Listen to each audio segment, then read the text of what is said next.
Okay, where am I? Well, I'm in INNO Setup Compiler. Okay, it's a handy little tool. It helps you build this big script here, and it's sort of broken down into little sections so you can sort of get a lot of help and sort of work your way through each line. But you end up with a big script like that, and then that script goes to INNO compiler, and here's the compiler. So you can actually write it in here. It's pretty good because if you select anything and hit F1, the help menu is it goes right to it. You find everything. Not always the case with the setup app, and this of course is for those who understand it a little better. You wouldn't, if you want to take it easy, you'd use the setup program. But I'm not using that. No. I use this. This is Visual Studio Code with INNO. There's a plugin for it. And the reason why I use it in here, there's less help. There's a bit of hover over help. But if you go to one of these specific terms and hit F1, it's not going to help you. Yep. All right. And so you got to sort of know a little bit about, and the best thing about it is that I can just copy a whole file easily in here and make a few changes, and I've got the next version.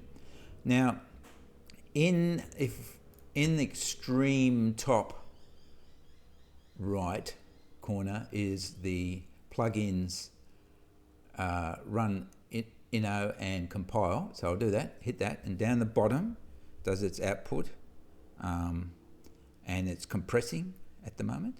Compressing. Oh, there we go, a little bit more. And then it pops up with, I'm all done. Do you want to run? So I can actually run it from here. And now I'm running the installer. So I'll go, this will install. Do you wish to continue? Yes. Yes. And then welcome, blah, blah, blah. Next. I accept the license. Next. A little bit of information. Then this is where it's going to put the file or files, and that's the group name that's on the start button. And I will put in a icon on the desktop, and then we go next, and we hit install, and it's all done. So if I go to the desktop, I now have time drops. And if I help your eyes out a little bit, I will zoom up into the center using OBS. There's a program that open source that deserves a bit of love, doesn't it? Everyone uses it. And I will run this app, and immediately it's asking me to connect. So I will connect, and it comes up with some information. And then I hit done, and everything's right to go. Yeah, we're on session 144. Over here we've got 139, etc. Yeah, so we could go to, and select the session 139. There we go. Just put us in sync. Yeah, and then nick, and we could sync to that. Yep. Oh, it doesn't have that. If we have a look, what events does it have? No, it doesn't have event 3. That hasn't popped in. It's not in the folder. Don't worry. I haven't got everything in here on the demo thing. Right. And then, but we could probably sync that to that. There we go. Yeah, that works. And so on. And as demonstrated before, you know how all that works. Of course, now there is the FireDAC Explorer. There's some spool for you to look at and read, because it's important. And just bring that down the center so you can see it. Okay, so as an installed application, the configuration file that it is going to use is in the apps folder, which is, of course, open to everyone's eyes. Not a good place for passwords and stuff.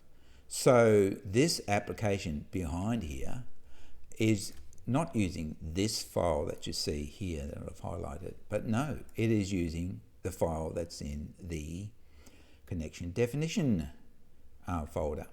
Yep, so that one there, that's where we are, and that's the folder. It's under the user who installed it. There is the file and it's using. So if another user logs into this system with another username, they will not have that file. So you're going to have to give them a copy of it. Also won't be able to run this thing. And of course, you select Swim Club Med, and there you go. You can, to your heart's content, you can make whatever changes you want to the configuration file to resolve any of your connection issues. Now there is a help doodad for this, and Rad Studio has got help stuff, and it's a bit techo though. That's the problem. Doesn't really tell you about connection strings, but there is a site that gives you lots of connection strings to various database servers. Anyway, I just thought I'd mention that.